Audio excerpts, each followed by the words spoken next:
बहुत से सवाल भी खड़े होने लगे हैं कि ये सिर्फ इकलौता टनल नहीं है। हालांकि ये टनल बेहद खास है क्योंकि इसे ऑल वेदर चारधाम यात्रा परियोजना के तहत बनाया जा रहा था। तकरीबन 40 किलोमीटर का रास्ता ये बहुत छोटा होने वाला है। जब बहुत विषम परिस्थिति होती है, ठंड का दिन हो या फिर बरसात का, बारिश का मौसम हो, ऐसे में यहां रास्तों पर एक बड़ी दिक्कत आती थी और इसीलिए इस रास्ते को सुगम बनाने के लिए इस टनल का निर्माण किया जा रहा था। लेकिन ये इकलौता टनल नहीं है, देश भर में बहुत से टनल बन रहे हैं। लेकिन इस आपदा की घड़ी से क्या सिर्फ हम जीतकर बाहर निकले हैं या हमने कुछ सबक भी लिया है, बता रहे हैं एनएचएआई के विशाल चौहान। भारत सरकार की सभी जो पब्लिक सेक्टर एजेंसीज हैं वो भी बहुत बड़ा महत्वपूर्ण रोल इसमें उन्होंने अदा किया है सर। जैसे NHIDCL तो रोड मिनिस्ट्री की ही ऑर्गेनाइजेशन है सर। सतलज जल विद्युत निगम लिमिटेड सर पावर मिनिस्ट्री के अंदर ऑर्गेनाइजेशन है। RVNL रेल विकास निगम लिमिटेड जो टनल इत्यादि बनाने का काम करती है, रेलवे की ऑर्गेनाइजेशन है, ये भी रेल मिनिस्ट्री के अंतर्गत बड़ा अच्छा काम किया। ONGC पेट्रोलियम मिनिस्ट्री के अंतर्गत आती है और टेरी हाइड्रो डेवलपमेंट कॉरपोरेशन लिमिटेड ये भी पावर मिनिस्ट्री के अंतर्गत आती है। तो इन सब पब्लिक सेक्टर ऑर्गेनाइजेशंस ने भी अपने बेस्ट रिसोर्सेज, इनको जो जो जिम्मेवारी दी गई इसमें अपने best resources, best equipment, best human resources हों या कुछ भी स्किल हो, देश के किसी कोने में भी हो, उसको इन्होंने एक द्रुत गति से लाने का जो काम किया है, प्रयास किया है। और इसके लिए सर होम मिनिस्ट्री का भी बड़ा सहयोग रहा, जो पूरे देश के अंदर ग्रीन चैनल बनाने के लिए उन्होंने, चाहे वो रेल से आ रहे हों, चाहे वो इक्विपमेंट बाय प्लेन एयरफोर्स के माध्यम से या अन्य चार्टर्ड फ्लाइट से आ रहे हों, या वो जो है बाय रोड आ रहे हों, हमारे नेशनल हाईवेज के माध्यम से आ रहे हों, इसकी प्लानिंग देश के प्रत्येक DM और SP से कोऑर्डिनेट करना सर इसमें भी बड़ा महत्वपूर्ण। और इसके लिए प्रत्येक दिन सेक्रेटरी रोड के अंडर में एक कोऑर्डिनेशन मीटिंग होती थी कि किस किस एजेंसी ने क्या क्या कितना काम कर लिया और आगे आने वाले 24 घंटे में उनका क्या प्लानिंग है, उनको क्या क्या काम करना है, क्या उन्हें कोई कठिनाई तो नहीं महसूस हो रही है। हादसों से सीख लेने में ही समझदारी है और उस ओर कदम उठा लिए गए हैं, ऑडिट करने के आदेश जारी कर दिए गए हैं। जिस तरह से देश भर में इस टनल का निर्माण हो रहा है, क्या कहीं कोई चूक तो नहीं की जा रही है, अब इस पर ऑडिट का काम शुरू हो चुका है। लेकिन एक ताजा तस्वीर अपने दर्शकों को हम दिखाते हैं और ये एक बेहद अहम तस्वीर है। 17 दिनों तक जो रेस्क्यू ऑपरेशन लगातार जारी है, उससे जुड़ी ये सबसे ताजा लेटेस्ट तस्वीर हम दर्शकों को दिखा रहे हैं, कैसे ये रेस्क्यू ऑपरेशन अंजाम तक पहुंचाया जा रहा है। ये खास तस्वीरें बताती है कि कितनी कठिन परिस्थितियों में इस पूरे रेस्क्यू ऑपरेशन को अंजाम तक पहुंचाया गया है।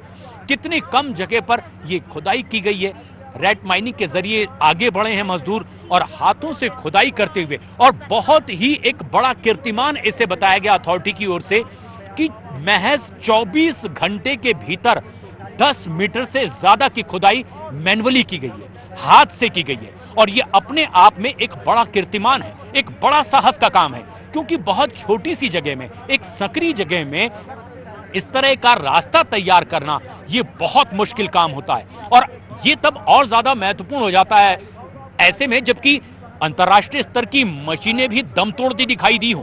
वहां पर हाथ से इस तरह से मैनुअल ड्रिलिंग करना, खुदाई करना, रेट माइनिंग के जरिए आगे बढ़ना और वो भी पूरी कामयाबी से, ये अपने आप में एक बहुत बड़ी बात है। और ये ताजा तस्वीर इस वक्त हमारे दर्शक देख रहे हैं न्यूज़ 18 इंडिया पर, यह लेटेस्ट तस्वीर है किस तरह से इस रेस्क्यू ऑपरेशन को अंजाम तक पहुंचाने के लिए रात दिन काम की गई। और अब जबकि ये आखिरी हथौड़ा चलता हुआ दिखाई दे रहा है, इन तस्वीरों में आप देख सकते हैं इस रेस्क्यू ऑपरेशन में किस तरीके से काम किया गया है। बहुत छोटी सी जगह पर यह खुदाई आगे बढ़ाई गई है और बहुत छोटी ट्रॉली से वो मलबा बाहर निकालने का काम किया गया है। और उसके बाद धीरे धीरे ये रेट माइनर्स, जिसे इस जंग के सबसे महत्वपूर्ण योद्धा के तौर पर देखा जा रहा है, जिन्होंने एक तरीके से विनिंग शॉट लगाया है, जिस तरह से उन्होंने रात और दिन काम किया है, ये उनका आत्मविश्वास उस टनल के भीतर दाखिल होने से भी पहले हमें दिखाई दिया। जब हमने उनसे बातचीत की थी, हमने उनसे पूछा था कि इतनी कम जगह में आखिर ये कैसे काम कर सकेंगे। उन्होंने कहा कि हमारे अपने भाई और मजदूर साथी हैं, उनकी जिंदगी अब अगर हमारे हवाले है तो हम जान की बाजी लगा देंगे उन्हें सुरक्षित बाहर निकालने के लिए। और आखिरकार उन्हें कामयाबी मिलती हुई। लेकिन अब ये 4 तस्वीरें आप देखिए, किस तरह से देश भर में चिंता थी इस बात को लेकर कि आखिर क्या होगा हमारे उन 41 भाइयों का। खुद मुख्यमंत्री पुष्कर सिंह धामीन जिन्होंने कि अपना कैंप ऑफिस यहां पर बना लिया था। पल पल वो नजर बनाए हुए थे। इसके अलावा सीधे प्रधानमंत्री पल पल की अपडेट ले रहे थे। आज भी प्रधानमंत्री ने बात की है पुष्कर सिंह धामी से, पीएमओ से खुद प्रधान सचिव पीके मिश्रा यहां पर कल पहुंचे हुए थे, जिन्होंने कि तमाम फंसे हुए मजदूरों से बातचीत की है। जनरल वीके सिंह केंद्रीय मंत्री हैं लेकिन सेना के प्रमुख रह चुके हैं, वो एक सिरे से कमान संभाले हुए थे, उत्साह बढ़ाते हुए अपने जवानों का यहां पर दिखाई दिए थे। उसी सेना के लीडर की तरह एक बार फिर एक नई भूमिका में जनरल वीके सिंह यहां पर पूजा अर्चना लोग लगातार करते रहे, लेकिन केंद्रीय मंत्री नितिन गडकरी भी यहां का दौरा करके गए हैं। उनके विभाग की ओर से देश भर में जिस तरह से काम हो रहा है, टनल का एक महत्वपूर्ण निर्माण, लेकिन जरा सी एक छोटी सी आपदा ने कितना बड़ा रूप ले लिया था, क्योंकि 17 दिनों तक के सांसें लोगों की अटकी हुई थी। ये तस्वीरें आप देखिए, प्रधानमंत्री नरेंद्र मोदी तमाम अपने करीबी अफसर्स के जरिए यहां से अपडेट्स ले रहे थे, और अपडेट प्रियंका से भी लेते हैं। प्रियंका, आप तमाम परिजनों से भी बातचीत कर रही थी, उन लोगों से भी आपकी बातचीत हो रही थी जो लगातार इस काम में जुटे हुए हैं। जो ताजा अपडेट आ रही है, जो दर्शकों तक पहुंचाई जा सकती है इस वक्त, वो क्या है? देखिए, यही कि समय लगने वाला है क्योंकि जिस तरीके से प्रेस कॉन्फ्रेंस हुई है तो बताया जा रहा है कि जब हम लगातार कह रहे थे कि थोड़ा संशय बाकी है कि क्या ये 58 मीटर में ही इसको रोक लेंगे या उससे भी आगे पाइप को डालेंगे ताकि बिल्कुल सेफ पैकेज मिले। आप समझिए कि मलबे के आर पार होने का जो मतलब है, जब हमने दर्शकों को तकरीबन 1:30 बजे ये जानकारी दी थी कि ब्रेक थ्रू हो गया है, लेकिन वो ब्रेक थ्रू होना ही काफ़ी नहीं है।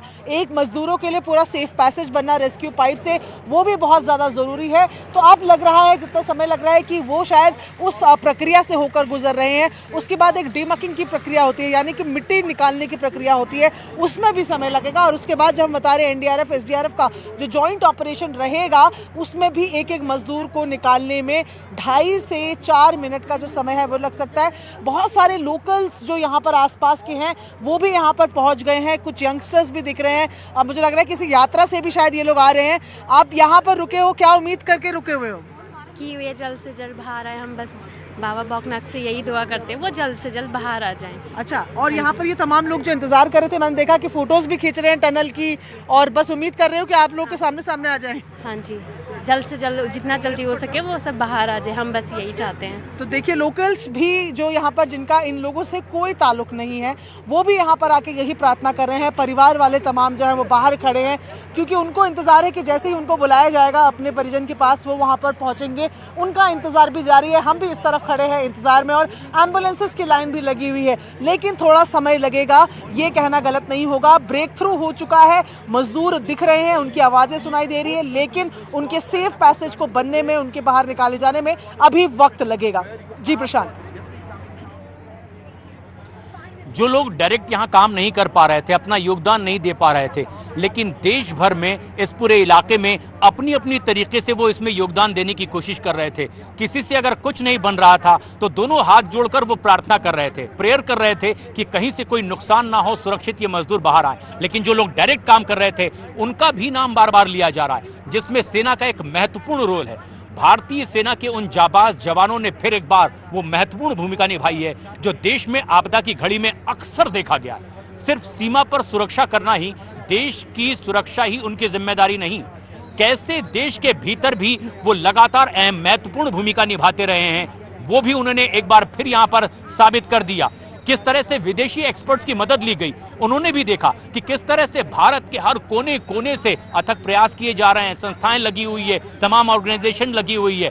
एनडीआरएफ एसडीआरएफ की टीम ने जिस तरह से एक जॉइंट ऑपरेशन को यहां अंजाम देना है, उनकी टुकड़ी भीतर टनल के अंदर दाखिल हो चुकी है। एनडीआरएफ लीड कर रही है, एसडीआरएफ उसे सपोर्ट कर रही है। बीआरओ बॉर्डर रोड ऑर्गेनाइजेशन, जिस तरह से हमने देखा हॉरिजॉन्टल टनल में खुदाई का काम आगे बढ़ रहा था, लेकिन जिस तरह से वर्टिकल ड्रिलिंग का काम करना था इस पहाड़ी के ऊपर में, टनल के ऊपर में, वहां तक जाने का कोई रास्ता ही नहीं था। महज 48 घंटे के भीतर इसी बीआरओ ने एक बार वो रास्ता उन बड़ी मशीनों के लिए तैयार कर दिया जो जल्द से जल्द ड्रिल करे और मजदूरों तक की एक रास्ता पहुंचाए। तो ये 4 तस्वीरें जो आप देख रहे हैं, ये बेहद महत्वपूर्ण है।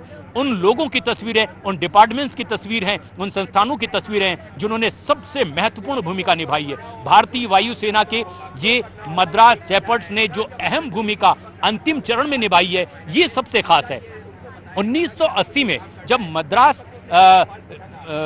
प्रेसिडेंसी की स्थापना, और वहां पर ही अंग्रेजों के जमाने से इस तरीके से इस संस्था का स्थापना की गई थी तब से ही इसके जो ये इंजीनियर्स है खासतौर पर इसी काम के लिए जाने जाते हैं। मद्रास सेपर्स के ये इंजीनियर इसी काम के लिए जाने जाते हैं जब विपदा के घड़ी में बहुत कम समय में इस तरह से निकालना होता है, चाहे पुल बनाना हो या फंसे हुए लोगों को बाहर निकालना हो। एक महत्वपूर्ण भूमिका और ग्राउंड वर्कर्स के साथ में मिलकर के मद्रास सेपर्स के जवानों ने एक रास्ता आसान किया और आखिरकार जीत हाथ लगी है। ये सबसे खास तस्वीरें भी है किस तरह से भारतीय सेना सिर्फ सीमा पर ही नहीं देश के भीतर भी आपदा की घड़ी में एक बड़ी जंग जीतती है, वो आज यहां पर साबित हुआ। एनडीआरएफ, एसडीआरएफ ना सिर्फ बाढ़ के वक्त में अक्सर दिखाई देते हैं चर्चा में, बल्कि इस तरह की जब नौबत आती है तब भी कितनी महत्वपूर्ण उनकी भूमिका होती है। और अंतिम चरण में आज उनकी भूमिका दिखाई दी, जो लगातार रोजाना एक्सरसाइज कर रहे थे। एनडीआरएफ ने लीड किया, एसडीआरएफ सपोर्ट कर रही है, उत्तराखंड की एसडीआरएफ की टीम ने पूरा सपोर्ट उन्हें किया।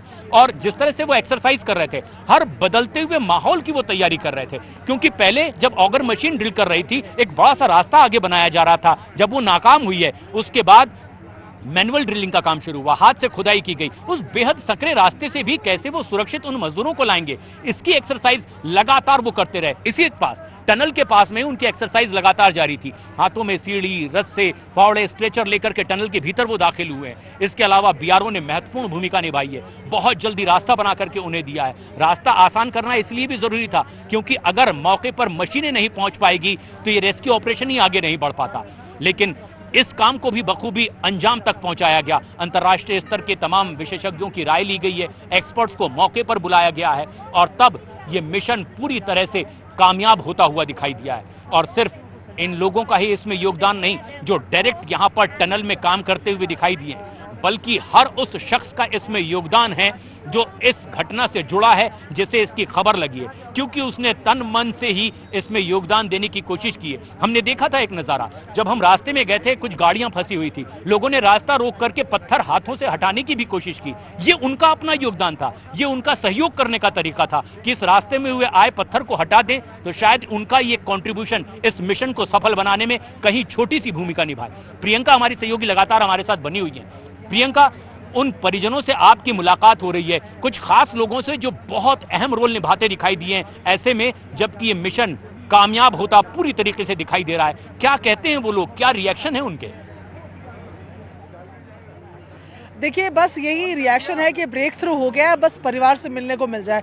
तमाम लोग जो हैं जब लगातार बता रहे हैं कि इनका इंतज़ार जो है वो लंबा है और जो हमें 1 घंटा लगता है शायद वो इन्हें 1 साल लगता हो, क्योंकि परिवार के अपने परिवारजनों को देखे हुए, जो अंदर फंसे हुए मजदूर हैं उनकी शक्ल देखे हुए इन्हें 17 दिन हो गए हैं। ऐसे में आवाज़ सुन रहे हैं, बातचीत हो रही है, लेकिन बाहर आके फिजिकली मिलना, छू पाना, गले मिलना, ये एक ऐसी फीलिंग्स है जिसका इंतज़ार ये तमाम लोग कर रहे हैं। देखिए बेहद तसल्ली से वहीं बैठ गए हैं, जिस गाड़ी के पास इनको रोका गया था वहीं बैग्स के ऊपर बैठ गए हैं। कुछ लोग खड़े हैं और इंतजार कर रहे हैं कि जैसे ही अंदर से कॉल आए, परिवार का नाम आए, ये लोग अंदर भाग कर जाएं, अपने परिजनों से मिलें, उनसे गले मिलें और अपने उस मोमेंट को वो सीज कर पाएं। तो ये परिवारजनों की यहाँ पर आपको फीलिंग बता रहे हैं। इसके अलावा आप देखेंगे एम्बुलेंसेस लगी हुई हैं, एम्बुलेंसेस की जो टीम्स है, पैरामेडिकल टीम जो है वो भी यहाँ पर अंदर बाहर आते हुए नजर आ रही हैं। सबको चौकस रहने के लिए कहा गया है, लेकिन जो खबरें आ रही है वो यही है कि अभी थोड़ा वक्त लग सकता है। लेकिन फिर वही बात कि जिसने 17 रातों को, 17 दिन 17 रातें आंखों में काटी हो, इंतजार में काटी हो, उनके लिए कुछ घंटे और ज़्यादा भारी हो जाते हैं, क्योंकि अब मालूम है कि मिलना है। बस वो बीच का जो समय है वो गैप जो है वो बढ़ता जा रहा है, वो बढ़ रहा है और वो थोड़ा तकलीफ दे उनके लिए है। लेकिन